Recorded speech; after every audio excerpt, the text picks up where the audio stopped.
welcome to another episode of the 1111 Club. Ooh, it's cold out here. I haven't been outside in a while, as you can tell from my voice. I have been sick, but I told myself I would show up authentically in this space, and so here I am. I also wanted to be outside because I have been cooped up inside for way too long and resting. My husband was able to take some time off so that he could be home with the kiddo, and so I'm really grateful for that. But, cabin fever has set in. So today we're talking about distractions because something I noticed as I'm sick and being home more and resting more is that I am on my phone a lot, like scrolling. And, someone who knows better, I certainly know better. Um, I it became an addiction, and it's been building as an addiction over time. And I realized that the more time I spend on my phone, like scrolling social media is what I'm talking about, like not talking to people or answering calls or whatever, but scrolling social media, um, it prevents me from meeting me, and it prevents me from being as connected to myself and to source energy as I want to be. Um, so there's a spiritual social media influencer named Carrie Kay. If you don't follow her, I would suggest following her. She's kind of awesome. And she talks about 2025 being the year where 10 years combine into one. And what this means is that the evolution and expansion and healing and learning that you would experience in 10 years is actually combined and jam-packed into one. So 2025 is a really big year. It's great. This is the biggest one I've ever had. I didn't realize how abnormal it was gonna be on camera. Okay, uh, but it's warm. So going back to, this is like a 10-year into one. Amazing. So we're gonna get a lot of the healing done in this 1 year, but that's only if we don't distract ourselves from doing the work and turning inward. And in fact, just doing nothing but going inward and just sitting with ourselves is probably the fastest way you can navigate this 10-year in one and not have immense struggle with it. I don't know if I can do the hood. It's really obnoxious. I'm in my greenhouse now because it's a lot warmer. There's no wind. My protector bear is right there watching out for me. Okay, I couldn't do the hood. All right, so the fastest way to call in the magic of the 10-year in one is to sit and basically do nothing. And this goes against so many of our instincts because we were not taught that just sitting and doing nothing is an appropriate way to do life. But it actually is. And I'm going to explain why. So we tend to struggle when we avoid what's trying to come up for us. So whether that's a feeling or a pattern, and we avoid. We're a very good society at avoiding and distracting ourselves and numbing. We pick up our phone, like I've already talked about. God, that's a pain. We post on social media. We eat something, we drink something, we do something for others, like, oh, can I get you something? Just sit. We even they can be healthy things like exercise, reading, and it's not that those things are bad. It's that we have to really understand what the intention is behind it. Am I doing this to avoid looking at something that's coming up? Am I doing it to avoid feeling lonely, feeling bored? So that's the other thing with the phone. I notice, especially on days I'm solo parenting, my kiddo will be watching TV or playing trucks on the floor, and my go-to is to pick up the phone. And it takes me out of the present moment. It gets me wrapped up in drama that's not mine. And yeah, I tell myself this is a way for me to connect to the world when it's just me at the house by myself. But that's not the whole story. I'm trying to avoid loneliness. I'm trying to avoid boredom.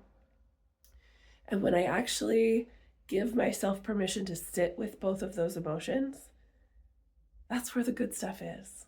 On the other side of feeling boredom, on the other side, I allow loneliness in my body. And that's big. I also don't connect as often. So, like, when I'm writing content for this, when I have a one-on-one client, I will connect to source. I call in my team, my spirit team, my guides, and ask for their assistance or to talk through me as I'm doing now. But when I'm just me at home, I don't do that. I don't simply connect regularly. And that needs to happen more, because I notice the days that I don't have that connection or feel that connection, and I've been on my screen or my phone too much, the day feels wasted almost. It feels like it could have gone better. I could have had more energy or been more mindful about my actions. Now, I'm saying this and realizing it's okay to take breaks from all the mindfulness work, from all the healing, from the turning inward. It's okay to numb out every once in a while. Just don't make it the default. Don't make it your way of doing life, because you'll end up 5 years down the road in the exact same position you're in now. And I don't think you're in this club wanting the same thing over and over and over every single year. Now, the whole turning inward and doing nothing can be very, very challenging for my clients who have a neurodivergent brain or ADHD. And I understand that. It can be very, very painful to just sit when your brain is going a million miles a second. So, there's aspects of this that will apply to you, and then there's other things that you'll have to modify for yourself specifically. One of those modifications can be setting a timer on your phone for 5 minutes. It doesn't feel like a long time, but it's actually a really long time, where you just sit and see what comes up. That's it. Now, most of us know that the monkey mind and that chatter will take over probably for the first few minutes. That's why we did that tapping. But that it's so that we're distracting the monkey mind so you can get right to the subconscious. But there's other ways to do that. Putting your cold water on your face immediately takes you into more of that parasympathetic state and gets you right into hearing what's here. But that's why we're doing the somatic work during these sessions too. And I often will notice that when I'm working one-on-one with a client, doing the somatic work, so they come in, we talk for a bit, and I say, okay, let's check in and see what's here. And I say, drop into the body, put your hand over your heart, take the brain out of the picture right now, and just feel into the sensations in the body. And within a second, they're talking and they're telling me, justifying how they feel, or telling me a story about, well, it's about that. I'm like, no. Stay with the body and don't analyze it. Don't give it a reason. None of that. And the reason is that this is a practice. This is hard to do when we're used to filling our brain in the silence all the time.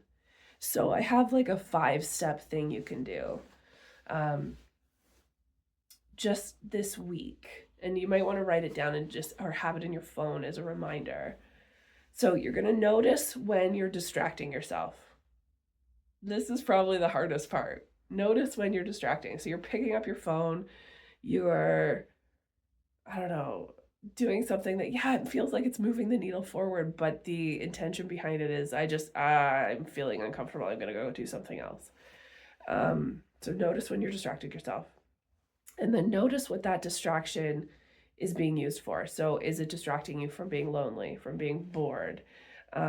Is there a fear or an anger coming up in the body? And then you say, so if you identify that, I am bored. I allow boredom. Boredom is welcome here. So you're not trying to get rid of it. You're not trying to You're not trying to be anything than you actually are, or arguing with what's coming up. Oh, I shouldn't feel that way. You can feel however you feel at any given moment. And then 4, don't move. Just breathe.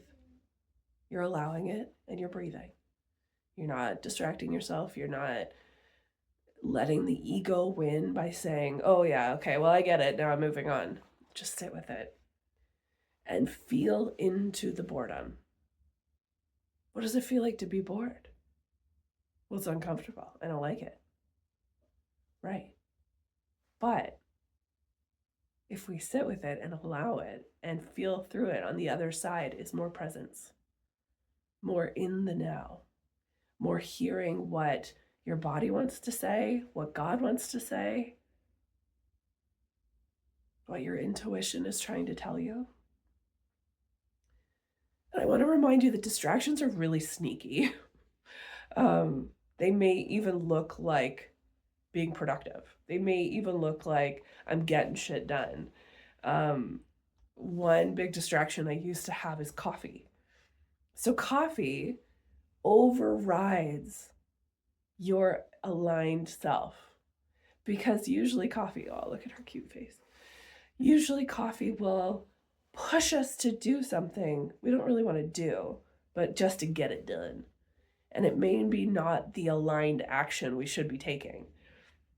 So back years ago, I used to work for TD Canada Trust. And I was in the collections department in a call center in downtown London. It was just a time, stopgap on my way to doing other things. But I was there for quite a while because it paid well. The people were awesome, but the job itself sucked the soul out of my body. And the only way I got through that is I started drinking coffee. And not only do you talk a mile a minute then with the people on the phone, but you're happier, you get more done. I hit my numbers, I hit my targets on a regular basis because of coffee, and then I got really addicted to it. But was that job an aligned, perfect job for me? No. God, no. And if it hadn't been for coffee, I probably wouldn't have lasted as long as I did, or the people there. The people were there that were really cool. But that's how sneaky it could be. Coffee was my distraction from finding something else that was more aligned with who I am or who I was becoming. And it's not wrong to do things that need to get done. Don't get me wrong. Like, there's a lot of things I don't actually want to do around the house. I can do them in a more mindful way. So when we're more present and we're feeling versus distracting, we can co-create life with the universe, with God. So now I have a little exercise for you that I'd love for you to do, because this one, I think it changes everything for the year, and this is a great time to do it. I don't have a name for it, but it's kind of like predictive programming. So I want you to get a journal or like somewhere you can write, and imagine that it's January 2026. And then you're going to write out what happened in 2025, or even just say it. This is actually a really good partner exercise if you have a partner that you want to, work through some manifestation kind of stuff. So this is co-creating with God, with the universe. I'm so grateful that this happened in 2025. I up-leveled when this happened. Remember when I went to that thing and it felt so expansive? I hit my beautiful goal of blah, blah, blah, blah in my business. I made a big impact and I connected with beautiful people. And I took such cool leaps of faith that I'm so grateful that I did. I learned so much about me when this happened. So you write it down and you feel really expansive in that, of like, it was so exciting when I hit that money target for my business in June. It was so exciting when I met this person and it opened up these doors and I said yes to this opportunity and I spoke on this stage and I connected with people deeper and I connected with myself deeper. And that was my whole point to the year, was just to really listen to source and really listen to myself. Um, yeah, this is a great way to co-create. Just leaving room for miraculous things to come up. Anyway, I gotta rest my voice now. I'll try not to sound like a frog next time, but hey, we're showing up authentic and just us. And I appreciate you being here. Lots of love. Bye.